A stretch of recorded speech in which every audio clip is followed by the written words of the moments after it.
How do you look after your mental health? Do you go for a run, see your friends, or journal how you're feeling? Have you ever thought about engaging with colour, temperature, or even light to help you support your mental mood?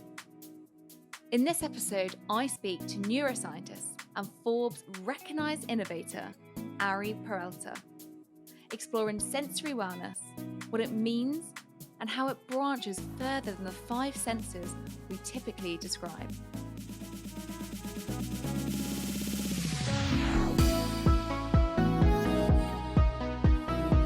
I've had these incredible moments in my career that I'm so proud of. But it's not those moments that shaped who I am. It was the struggles, it was the challenges, it was the difficulties. My goal and my mission was always to help save the world, right? And what I've learned in the last 10 years is I needed to save myself. Ari shares how his own personal trauma a few years ago helped transform and pivot his career into retraining as a neuroscientist, as well as curating 3 companies to engage and understand sensory wellness, which has worked with organizations such as NASA and the United Nations. In this conversation, Ari takes us on a journey to help us connect with our senses in a way that you might not have thought about or heard about before. Ari, welcome to Live Well, Be Well. Welcome to my home. Thank you for having me. I am so happy to firstly see you in person because the last time we saw each other was, correct me if I'm wrong, 2020, just as COVID was about to happen at my BY Collective event. I think so, during Fashion Week, right Yeah. before COVID Yeah. took over the world. But now we're back. Now we're back and you've got long hair. Yes, I do. COVID hair. COVID hair. It looks great. And you've also had a really interesting last 2 years, which I cannot wait to talk to you more about. So when I last saw you 2020, tell me where you were at that time. I was at the height of my career. I had been listed as one of the top entrepreneurs in London. We had this incredible neural research company activating different studies around the senses and how we can support mental health. Unfortunately, I was going through a crisis of my own. I was diagnosed with testicular cancer. And I kept it to myself in the beginning until I figured out, what was the best course of action and treatment. Yeah, so last time I saw you, I was actually heading out and leaving to start about 8 months of treatment. Oh my gosh, I actually had no idea that that's where you were at that moment in your life, and definitely wouldn't have grasped that from your energy on that day. So, a question feels like it's kind of the perfect moment to ask you. A question I ask all my guests is, what is the biggest thing that you've changed your mind on in the last 10 years? And I feel like your answer might be related Well, to this moment. with anything with wellness and well-being, we're always trying to be quite scriptive, Mm. and we're trying to create panaceas for people, and obviously we want to help heal people. My goal and my mission was always to help save the world, right? And what I've learned in the last 10 years is I needed to save myself. Every single day, I still do. And when you empower yourself to be the best version you can be, then you learn a different story. And it's the story of how do I help empower others? And that's when the pendulum of change really evolves. When we go beyond our ego, beyond our self narrative, and connect to something greater than ourselves. So, what have you learned? So for me, I've learned that community is everything and that validation is an illusion. And, I've had these incredible moments in my career that I'm so proud of. But it's not those moments that shaped who I am. It was the struggles, it was the challenges, it was the difficulties. And that's something that we universally feel as humans. Massively. And I think, you know what, you mentioned and referenced something there really interesting, which was ego. And I think we can all be defined quite heavily by our egos. And that moment within your life when you were diagnosed with testicular cancer, I guess you were very vulnerable. Your ego actually was probably quite heavily diminished at that moment. And for you, would you say that's probably one of your most life-changing moments of your life? It is, of course. It's a journey that a dear family member who had gone through a similar experience, she had mentioned to me, this is going to be a gift. And at the end of the day, once you see this in the back, you will appreciate it as a gift.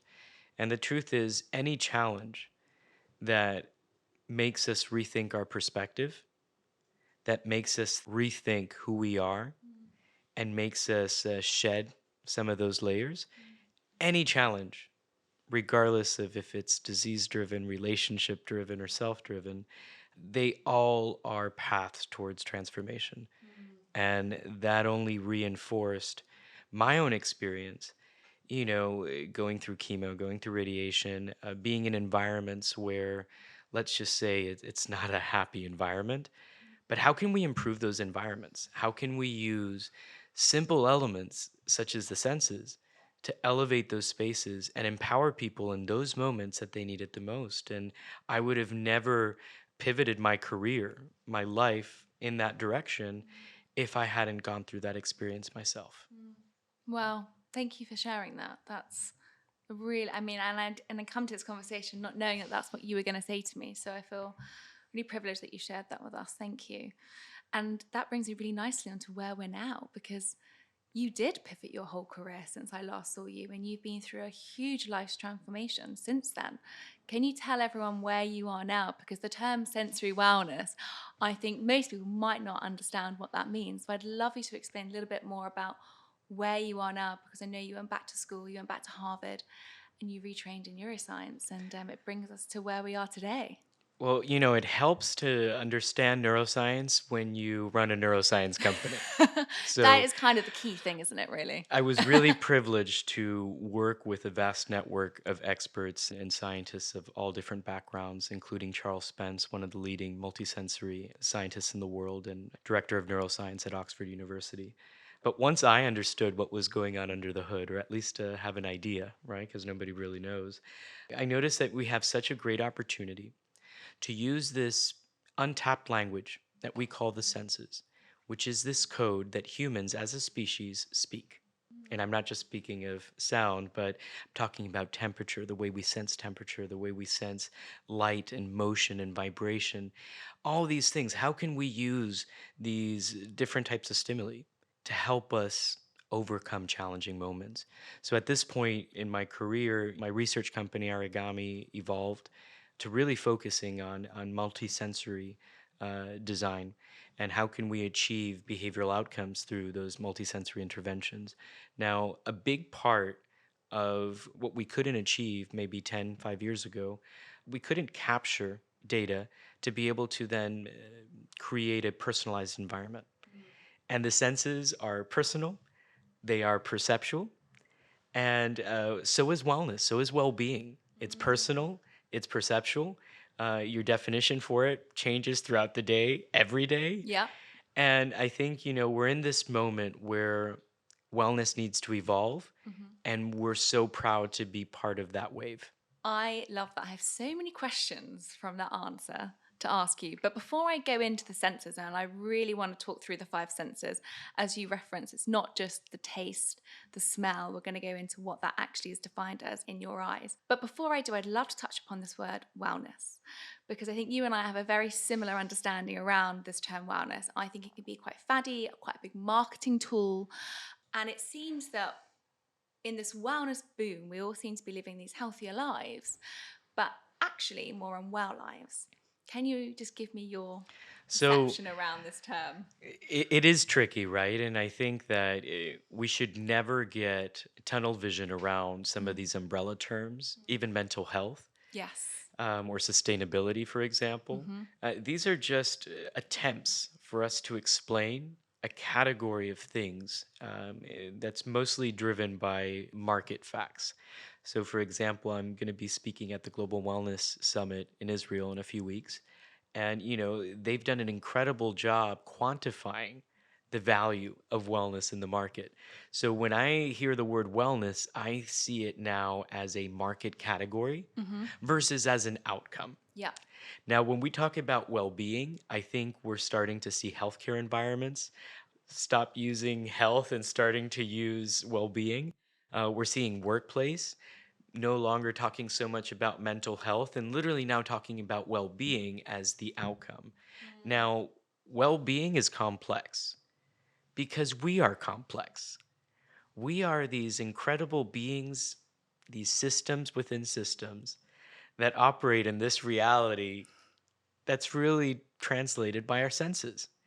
So for me, I really wanted to better understand how can we support people physiologically, psychologically, Mhm.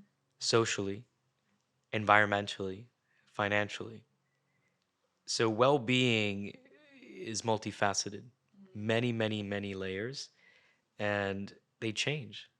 It's exactly the same perception I think that so many of us are starting to understand that it's really multifactorial, multidimensional, and there isn't one philosophy for all. It's all so personalized to that human. And I think that's what I'm so interested to explore with you today on these senses. And just before we do, talking about this term and talking about, maybe we are living more unwell lives, maybe we are more living in excess moments of stress, more pressure, more sensory overload, more stimulus 24/7, feeling that we have to be the best of ourselves in all areas, which can be emotionally exhausting. I'd love to just state a few facts here because you have mentioned to me in the past that you don't believe it's just down to a certain generation that's kind of caused this cascade of poorer mental health and poorer overall well-being, that you do see it as more of a multi-generational approach, that all of the different generations are impacting this. And I thought maybe it's good to put in a few stats here from the Office of National Statistics about where we currently are with our health. And I'd love to explore this with you. So Generation X, which is people in the age group 40 to 50s, are dying in greater numbers from suicide and drug poisoning today. Sandwich careers, and as someone who doesn't understand what that is, it's for people that are also looking after elderly relatives, sick or dependent children. So they have many different layers that are also work layers as well as their day jobs, are more likely to experience symptoms of mental ill health, which can include anxiety and depression. And suicide was the leading cause of death for males and females aged between 25 to 34 in 2019. These are the few stats from the Office of National Statistics, which I find quite prominent, that again, we're going through different age groups there on all different areas of mental health. For you in your work, how can we start helping such a broad range of these mental health conditions? So, we had to evolve from awareness, beyond awareness. So that's step number one, go beyond awareness. And let's start tackling some of these diseases of despair. This is a human issue, it's a global issue. And similar to the climate crisis, this is a meaning crisis. And right now, we're having different parameters of society shift, exponentially change.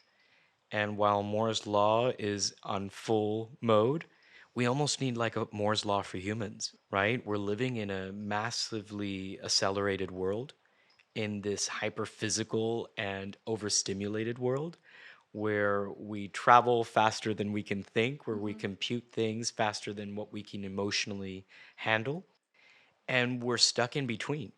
So for me, it's about how do we reduce the gap between this accelerated world and our primitive brain? So interesting to hear that from a neuroscientist's point of view, because I am always thinking, how can our brains take even more information in? Because it seems day by day, and I'm going to talk through this with you later about the Web3 movement and more going into AI and just more stimulus and more sensors. How can our brains compute with this ever-evolving range of tools that are coming at us and more demands in our daily lives without being affected in our mental health? And that's something that I know we're going to explore today. So before we do, let's start with really exploring these five senses. Could you talk to us about these areas, such as temperature, such as the receptors in our body, that really help give us a physical and emotional effect? So everything we experience begins with a signal. We process over 11 million signals a second. And these signals are captured by different receptors in our bodies. And this is what we translate as sensory information. Now, these signals can be based on light, and that's what affects our vision. These signals can be chemical. and that's what affects our olfactory, our smell, and our taste. But they can also be motion, vibration, which is when we get into sound. Ultimately, when we look at the senses and we look at how the brain works, the brain uses these signals to provide context. In other words, to use it almost as a key search word and look for other elements, whether they're physical, whether they're psychological, to then activate and tell your command center, feel this way, act this way, think this way. We have a predictive brain, and these structures that we're not necessarily born with, but that are built through our environment, that's what provides context. That's provides meaning. So when we have a memory, when we feel an emotion, it's actually encoded sensory information. That's why you feel it.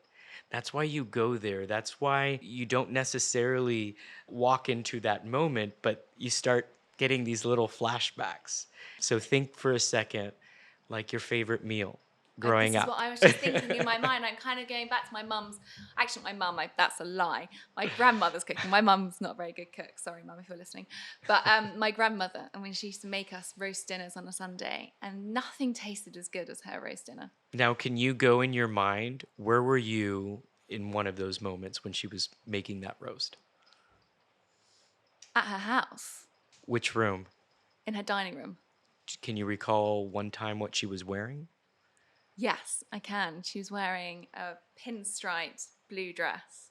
This is the incredible power of the senses.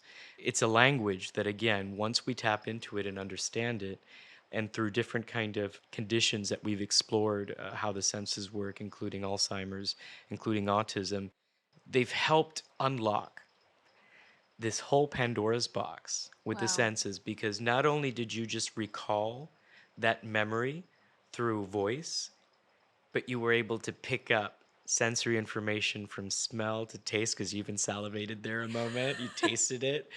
You were able It's to so pick much up salt. So good. what she was wearing, where she was. So when we activate one sense and we can, let's say, trigger a memory, all the other senses involved in that memory will be also activated. So now let's take these recipes, this sensory crosstalk, if you will, and how do we create sensory reset experiences that empower people? And for the past 2 years, that's what we've been doing at our company, My Cocoon, which is our agency, if you will, where we help brands, products, and places create sensory reset environments to reduce this hyper acceleration, de escalate how we feel so anxious and stressed all the time, but with context to the person. Gosh, okay. I want to come on to sensory resets, but just before I do, you touched upon some of the amazing research there, and I'd love to just highlight what this is, because you mentioned to me a study earlier this week around dentistry and the patients where they've used specific sensory wellness techniques such as light that has actually helped reduce the amount of painkiller use after the patient had the surgery and also their anxiety around it. Can you talk to me about just some of the research that's been conducted in this area around sensory wellness for the impact that it can really have on one's mental health and well-being? So, pain is a sense too, just like hunger, just like thirst. So, there's other senses beyond the five main organ senses that we talk about.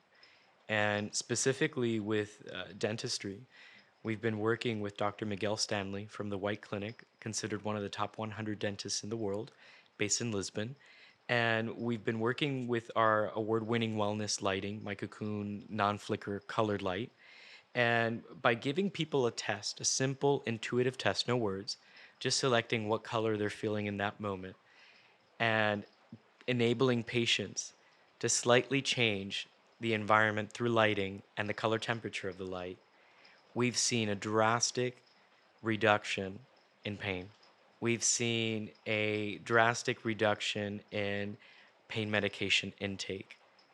Considering the opioid crisis we were talking about before this podcast began, considering the situation with diseases of despair, considering the epidemic that mental health or mental illness is today, we need to explore additional alternative routes to take over our brain, to reframe our brain, to reframe how we react.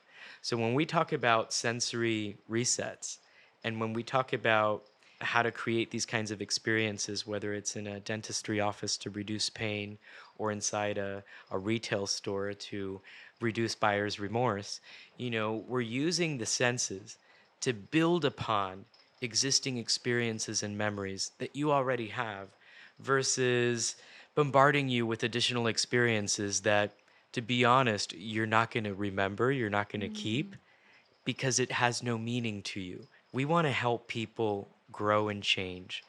And if light can alleviate your pain perception, or if a combination of light and sound, which is what we focus on most at My Cocoon, can alleviate some of that blockage, that emotional blockage we have, or some of that negative chatter we get, then we're really talking about how do we use these different implicit tools to empower these environments, but again, delivered in a personalized manner.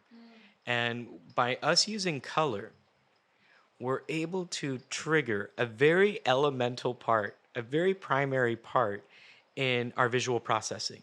So before we start thinking about shapes or distance or even understanding the direction the sound's coming from, we first interpret color.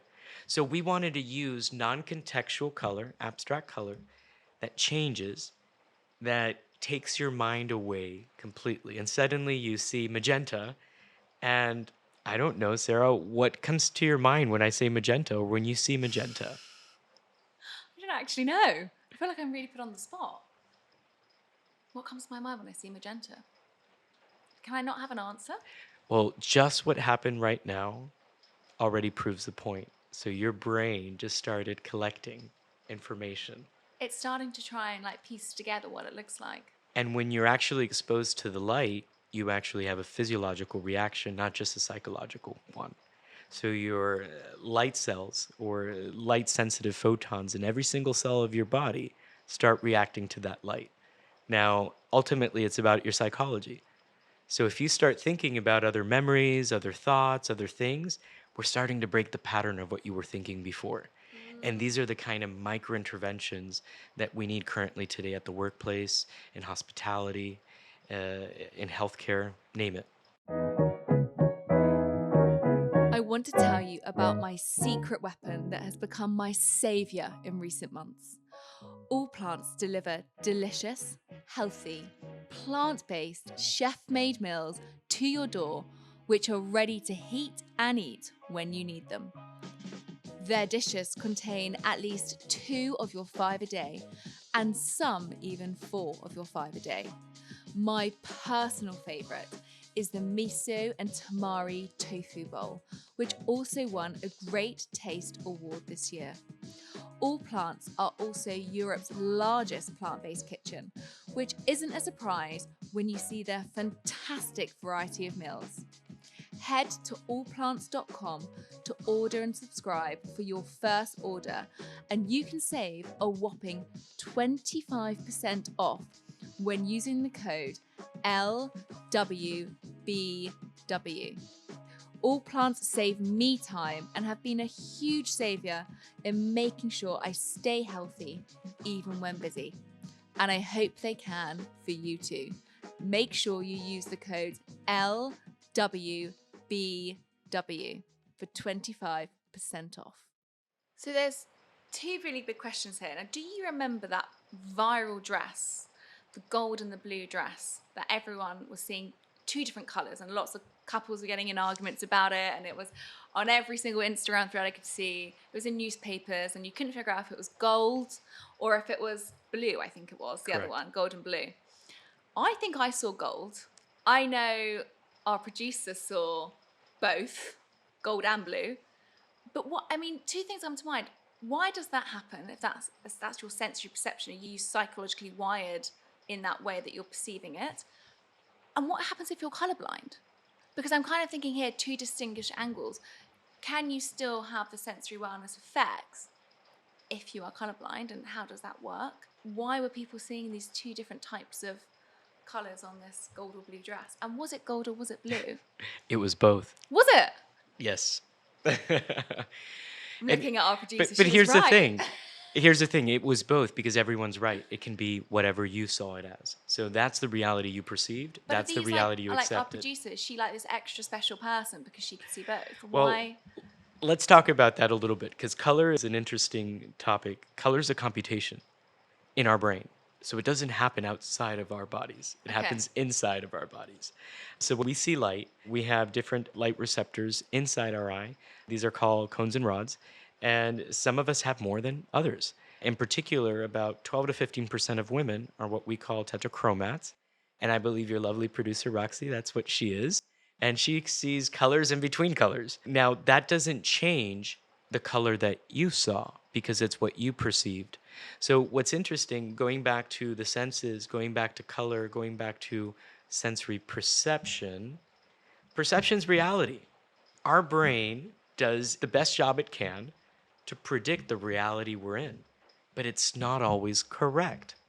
And that's what's exciting about some of the research and incredible work being done by Professor Stephen Westland at the University of Leeds Color Science Lab, where specifically him and his students are exploring well-being, are exploring light, are exploring color, and different ways it affects different people. Now, when we did the research study with dentistry, with the White Clinic, it wasn't about blue being calming for everyone. It was about everyone identifying, or each person identifying, what color was calming to them. That's the trick with the colors. How do you identify that though? How would I know what color makes me calm? You're drawn to it. Really? Yeah, you're just drawn to it. Now, obviously, now we can add biometrics and other biocapture devices to measure some of your responses to these signals. But ultimately, your body kind of already knows these things subconsciously. What we're trying to do is really bridge, again, the gap between the conscious and the subconscious. When you mentioned earlier about, the acceleration we're living in, it's not so much that our brain can't handle it. Our brain can handle much more. Again, it was 11 million signals a second. It can handle a lot. Now, in this entire time that we've been talking, every single person, including yourself and your audience, you've been breathing. But it was just now that I brought it to your awareness that you're thinking about your breathing. So if you were aware of your breathing the entire time we were talking, it would be very difficult to have this level of conversation. So our brain is designed to kind of give us the energy and attention and focus where we need it and where we put it. And currently, we are all living in this flight or fight response mode. Yes. And a lot of it is because, again, we're not de escalating. So for us, it's not really about how to achieve a certain outcome all the way. It's really about how to use these tools, these sensory tools, to empower you to slow down a little bit. Okay, so say I've listened to this podcast and I'm like, I am so engrossed in the senses that never knew that I had. How can I go and implement that into my life? How can I figure out what is going to calm me in my sensory vision, in temperature vision, in motion vision? How can I go on that journey myself, which I definitely want to do after this conversation? Because for me, things that relax me are things like baths, is things like being in nature, feeling, the wind, even actually it's raining as we're talking, but even being outside in the rain, having some kind of grounding experience, I feel grounds me quite heavily. Having, it might be an English habitual thing, but having a cup of tea or having something where I'm taking a moment and feeling a hot liquid into my system calms me down. But these are all things I think that we're all quite used to. But how can we enhance that into what you're talking about with the colours? How can we understand what we're drawn to? Trying to figure out how someone can take this into their daily lives. So we've created a award-winning technology that was just rated a top 7 creative tech by Forbes Japan. Our application's called Brainbow, so you can download it on Apple or Android. And basically there you can start creating this log, this sensory log, if you will. And the more you participate and take part in these 5-minute micro sensory interventions, the more you start understanding your relationship with color. So it's all about data, and it's data with meaning and data also with consideration for privacy. So suddenly you're no longer just a person to us, you're a color to us. And you're this evolving color to us. So we look at that and cross reference it across almost 300 data points, looking at time of day, looking at where you're at, looking at the kind of activity that you set out to do. Eventually, we can use sensory information to anchor our mind and to help us shift. And it's all about sensory shifts. So whenever you think that you are stuck, like creative block, wonderful tool to start thinking about what does magenta mean to you. And suddenly you're starting to connect things. And especially when it comes to creativity, it's hard to define creativity, but it's really connecting new ideas. It's new synapses in your brain connecting these different tidbits of information that you've already received. So, one of the easiest ways, again, to apply sensory wellness to your life is to take into account those sensory elements that are found in those experiences you talked about. So, you mentioned being in nature. Those are elements that you don't necessarily need to recreate, but you already have a predisposition towards behaving or feeling better around the sounds of nature, for example, versus some scientists that I know or surgeons that I know that listen to heavy metal before they operate, right? And you go, how can they do that? Well, it's because it's what works for them. So, up to this point, with Wellness 1.0, and now getting into Wellness 2 and maybe 3.0 with Web3 and tools like such as those, We're going to come on to that. we have this unique opportunity to evolve the way we communicate wellness, but the way we measure wellness. Right now, an interesting stat is from a lot of the clients that we work with, we see that the adoption rate of wellness activities, experiences, events, it kind of plateaus at 25, 28%.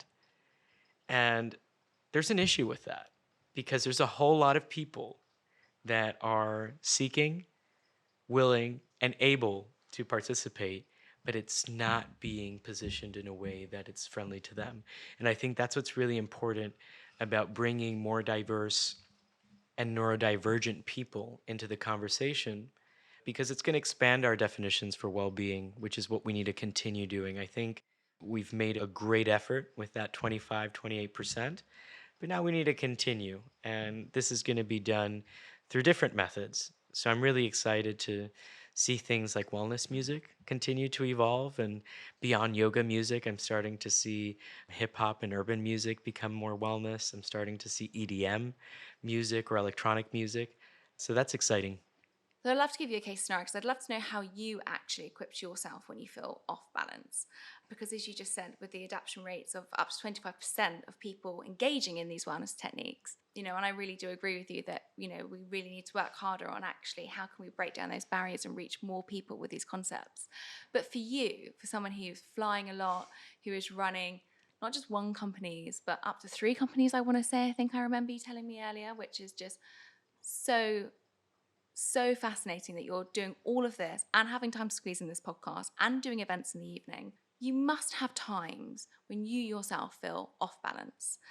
How do you reset yourself in those moments? What tools do you use in those moments to kind of help yourself feel more connected to my favorite word that you used earlier, your innoverse? So let's go into that interverse. I'm currently writing a book about reframing your brain. So now you're doing 4 things. Yes. But you know what? We all do a lot of things. Yeah. We're all busy. It may be different kinds of things, but we all live that same kind of life. But specifically for me, one, yes, I do have that negative inner chatter sometimes. I do feel not good enough. Sometimes I do get scared and fearful. It's okay to feel out of balance.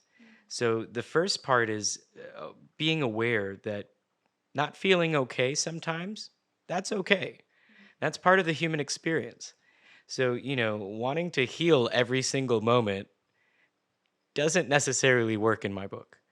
It's more about taking ownership of what is happening in that moment and separating what is not happening in that moment. And this is really the difference between stress and anxiety. We are built to experience stress, but we are not designed to experience anxiety. So when I say that, think of stress as this: a lion chasing you, like in physical real life. There's no innerverse needed for that one. It's like run. But when you're just thinking about that lion chasing you, that's anxiety. That's all constructed and archetyped inside your brain. So the first thing that I do is, again, separate what is happening in this moment. I got here a little bit late, right? So I was a bit stressed because I was actually late. Now, if I would still be thinking about it, I would be feeding into my anxieties. So, number one thing is, how does one shift their perception in those moments where the sensory information that we're processing is telling us to feel a way we don't want to feel? So, when your emotions take over you, it's important to acknowledge, okay, I'm feeling this rush. I am late, but I've made it. And what I'm feeling right now isn't just me being late to this session. It's every other time I've been late, any other time in my life. That's what my brain is literally experiencing. Suddenly, I'm not that stressed. It literally is that simple. Now, that simplicity is quite complex for a lot of people who may need tools to slow down and bring that awareness. Meditation is one of those tools. It's not the only tool. So now we're starting to use sound. We're starting to use color and light. We're starting to use haptics. We're starting to use other ways to help people de escalate in those moments just by tapping in some different kind of stimuli, just to change your mind. Now, we've seen this a lot in the wellness industry as an attempt to escape. What we're looking to do, and what we do at My Cocoon, for example, with our sensory resets, is help you escape inwards, not outwards. We don't want you to go to some fantasy land.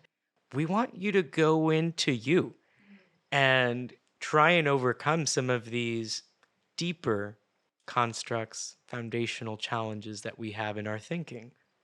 So it's all about reframing our state of mind, sensory perception. It's built in, right? So sensory, perception. Perception's what we're trying to change. Sensory works that way. It's the key, it's the operating system to how we think. So let's take that amazing example of what you just said with the anxiety and the stress.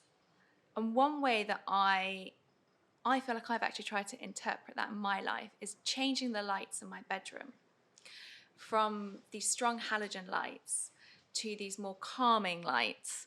And I can't tell you the physics behind that, but they are meant to actually create a more calming sensory experience for you because light has a massive impact on how you sleep. Now, I know you've worked a lot in this area with sensory wellness, with chronotypes and circadian rhythms. And I'd love to explore this more because I think you did these amazing art installations at the Times Festival recently, which I was gutted not to come to. But this allowed people to actually figure out which chronotype they are.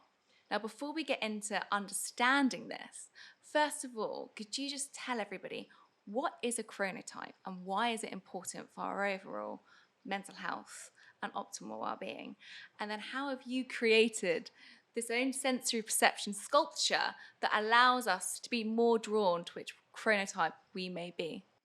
So, chronotypes refers to our genetic predisposition towards which time of day we wake up best at, which time of day is our most productive time.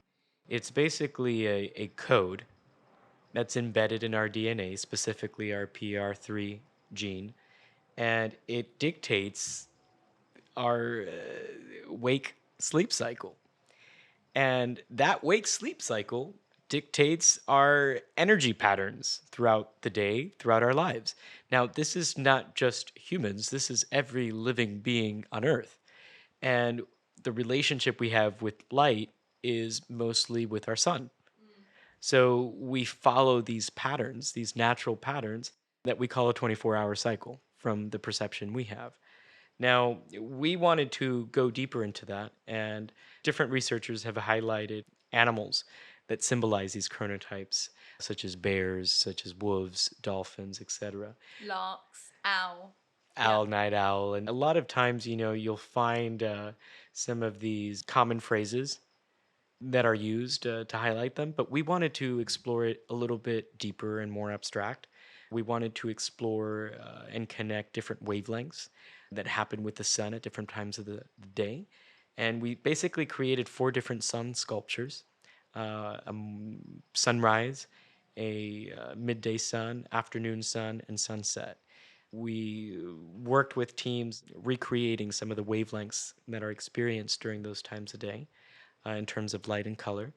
And then we had a lot of fun with some of our collaborators, including Ricardo Tuis, who's an incredible composer and music producer, is working right now on Avatar 2. And I basically went to him and some friends at MIT Media Lab and said, let's create circadian music. Let's take the protein expressions of these genes, translate them to sound and music, and basically our the whole presentation was that not only were you attracted to specific colors, let's say if you were a morning person, your colors were more orange, yellow, and green. Maybe Roxy saw a little bit of blue because of her extra vision abilities, but you could also hear this sound that was created from your genes. And what we noticed was that people, without even knowing which chronotype they would land in the right one.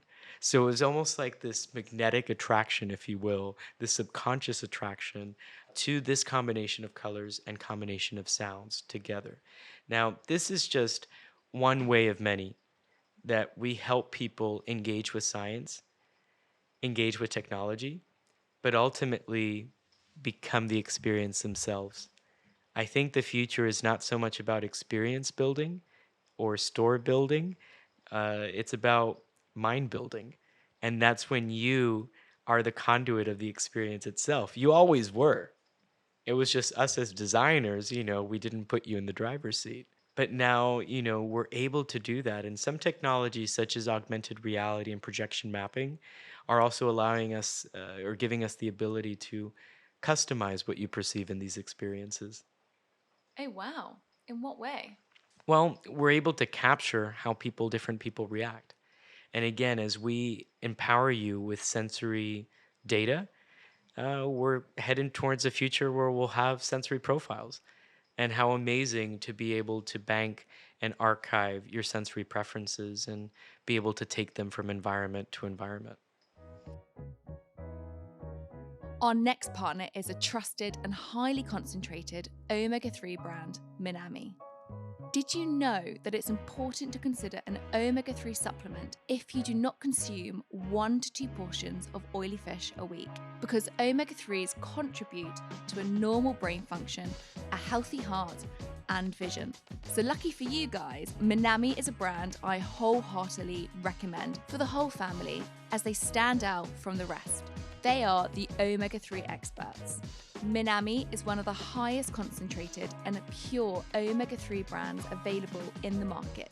So you get more omega 3 nutrition per soft gel, which means fewer capsules to swallow.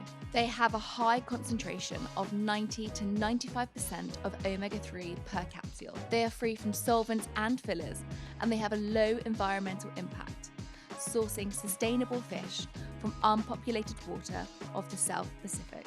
I'm a huge believer in the importance of omega 3 for our health. So you can find Minami products online at www.revital.co.uk. Thank you very much, Minami. I just find those 4 installations fascinating. I didn't want to interrupt you, but how do you take a DNA gene and transcribe that into sound and light? Like, how? Talk me through that. So thankfully, much smarter people than I we're, I we're part of that. So since the 70s, we've been encoding information through sound. This is the whole field of data sonification.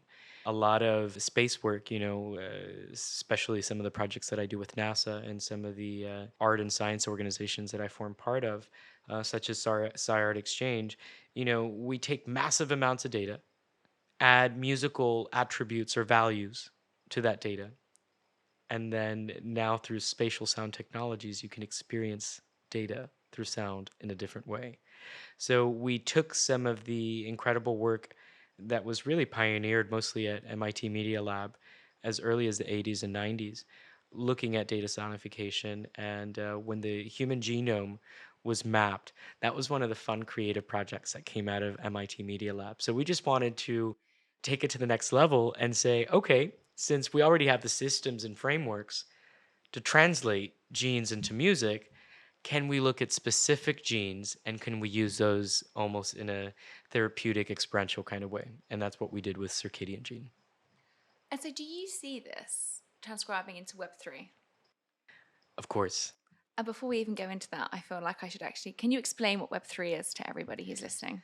Well, It's the think metaverse. I think of Web 2 as a reference for what we have today is on a screen. It's on a surface. Web 3, it's going to be something you can walk into. So I look at very simple definition for Web 3 and it's spatial internet. So it's an internet you can walk into. In other words, virtual or digital environments.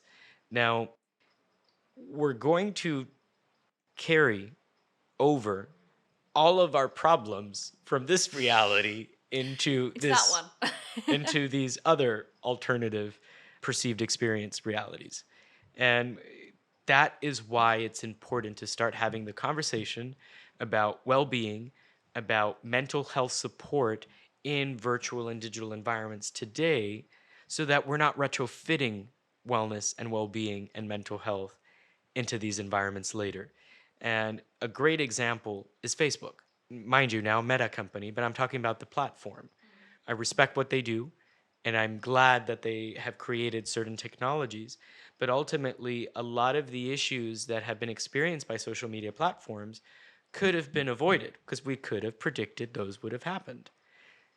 We're in that position right now as we start designing these new types of hyperphysical experiences that teases our brain to think it's another reality, but physically we're in this one, we're going to see a whole lot of new challenges, a lot of challenges, a lot of diseases, including reality dysmorphia, if you will.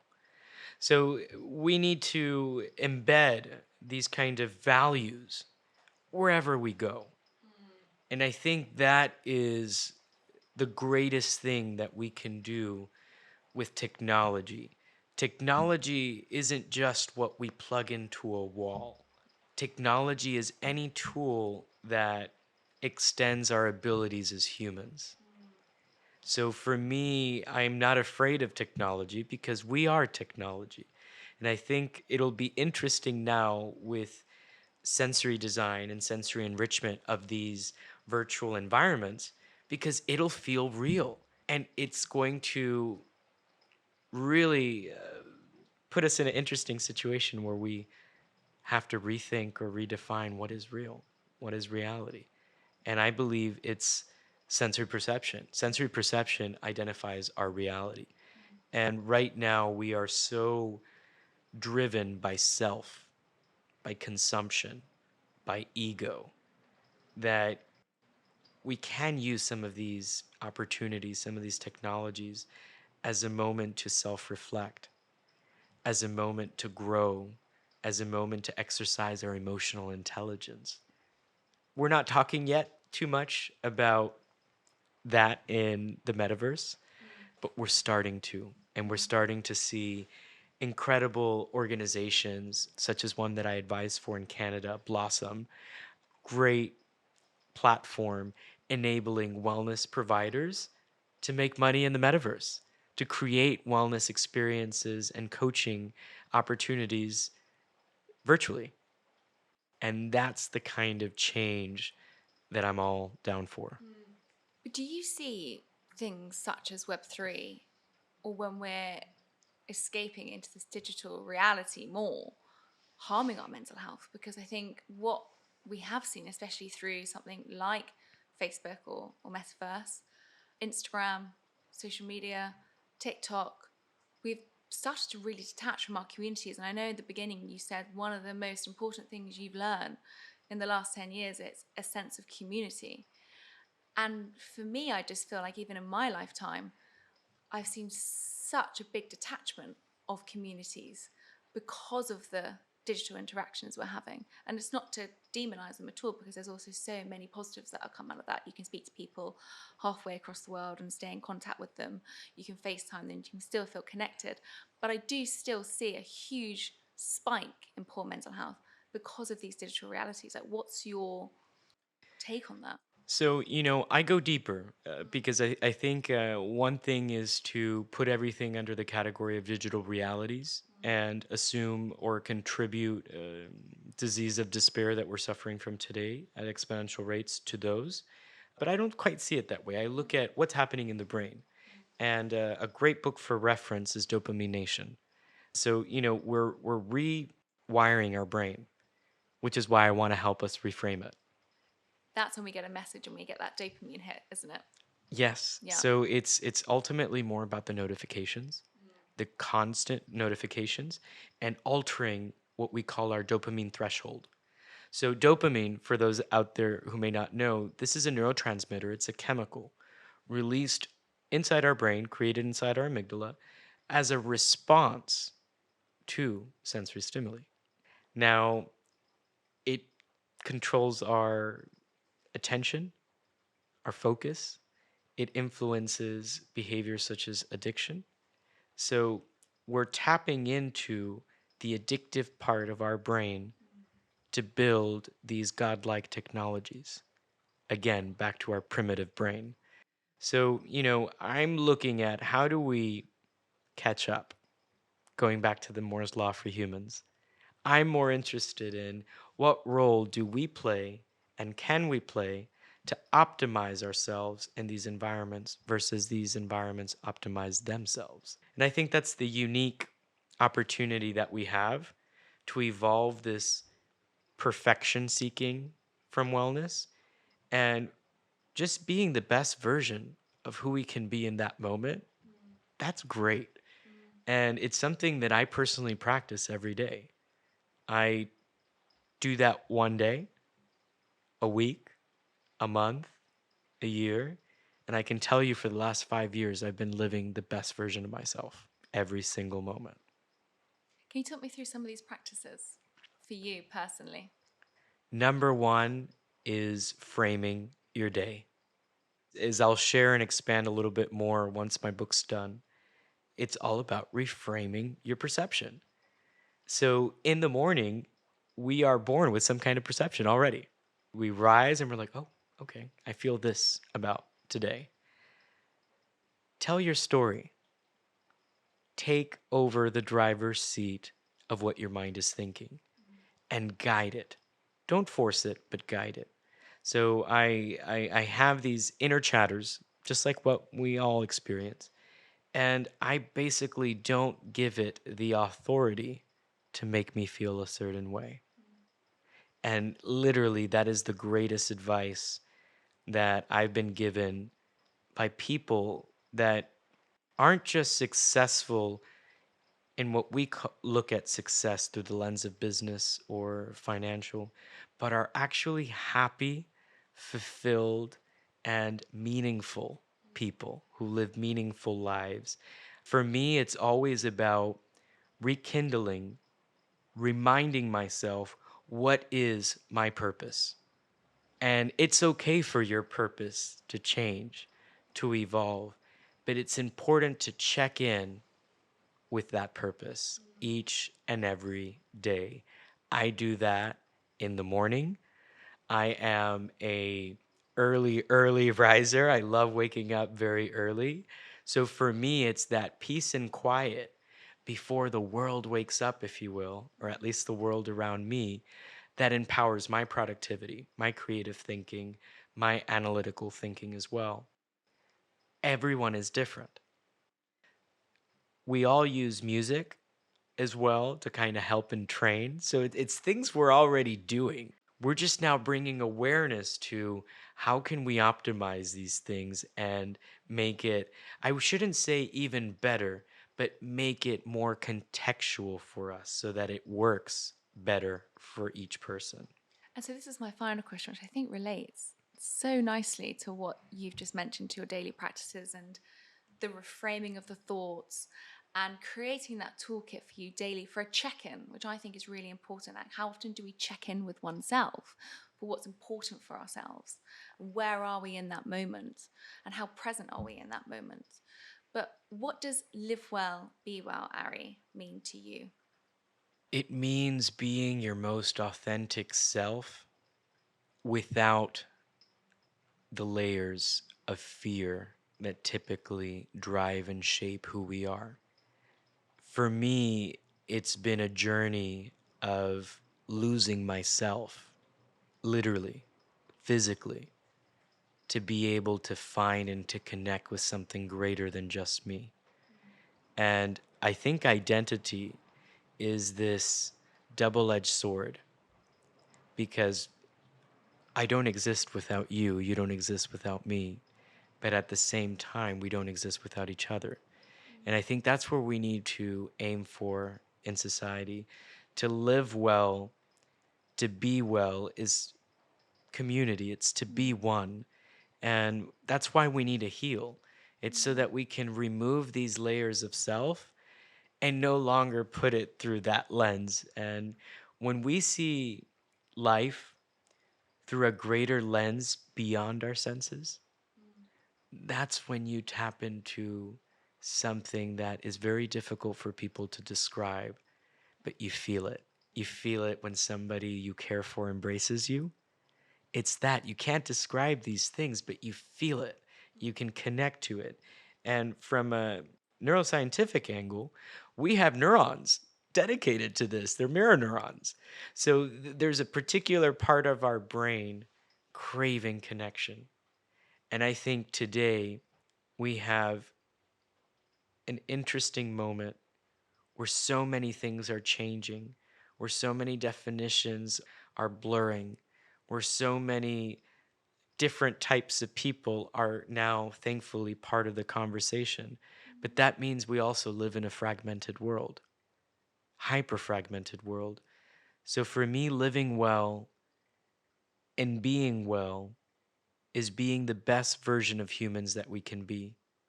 Our personality is pretty much fixed. Our physiology for now, is pretty much fixed. So what we have as a muscle that we can exercise and strengthen is our emotional intelligence. In other words, how we react. And that is how I live well and become well. It's by becoming less reactive. We could do a whole podcast on emotional resilience. I find it so fascinating. And I think the more you experience, such as you, the more awareness starts to shed on this emotional resilience. And it's been so fascinating just to one hear your story through this. I cannot wait to have your book out. Can I ask when that might be? Early 2023. Okay. So we've got a little, not too much longer to wait. We'll see. Okay. But in the meantime, where can people find out about you? Could you share your websites, your handles? Because I know that, an hour does not seem enough to have a conversation with you. I feel like we could speak for hours and hours. So we'll definitely have to get you back on when your book is out. But where can people find out more in the meantime? You can go to mycocoon.com and we'll share the link on the podcast info. Mm-hmm. But there you can find the different types of sensory reset experiences that we've created for brands, products, and places, and look into different ways that we've used the senses anchored by color to be able to tap into that inner verse and change the course of that narration that you were used to. Now, as far as research, you can always go to origami.co.uk. That's my research company, our research company. So basically, we have these three companies that are sisters and work together.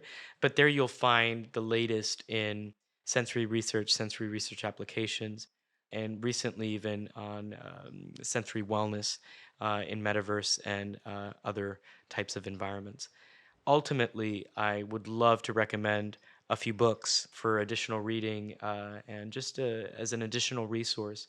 Charles Spence, again, incredible lead neuroscientist at University of Oxford, wrote a great book called Sense Hacking. And it's great for anyone really looking to understand how they can use the senses to unlock their brain. And John Russell wrote another one, a great one called, I believe, Sense or Senses. But again, there's a lot of literature out there on how each individual sense can contribute towards a lighter and brighter mind.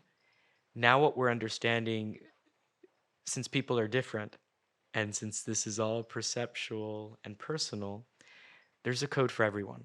So we Mm. can't wait to continue to empower people with technologies designed to make them better. I love that you say how individual it is, because the whole concept of this podcast, Live Well, Be Well, is around people finding their own health through different inspiring conversations and research, because there isn't one magic bullet that fits all. We're all so uniquely different. And so, listening to such a breadth of knowledge from different conversations, we really hope and want to inspire people to take the nuggets that they feel more drawn to help them improve their life overall. So, it's just amazing to hear that you're shouting from the same field as well on that uniqueness to each individual. And thank you for all you do. I mean, since we've met, I've seen you crusade with this topic. I wouldn't even say of wellness, of empowerment, because it's really about not just bringing awareness, but tools. And I think creating a space for sensory tools to join the conversation is something that we're seeing happen currently in every sector today, from healthcare to retail to workplace, name it. So thank you for this opportunity. Thank you, Ari. Thank you for listening to this week's episode of Live Well, Be Well. I really hope you enjoyed this episode. And if you did, please can I ask one huge favour? If you could subscribe, share, and rate this podcast, it would mean an immense amount to me and all the fantastic guests who come on to share their expertise and knowledge with us. It will keep this podcast growing and it will allow us to continue making episodes.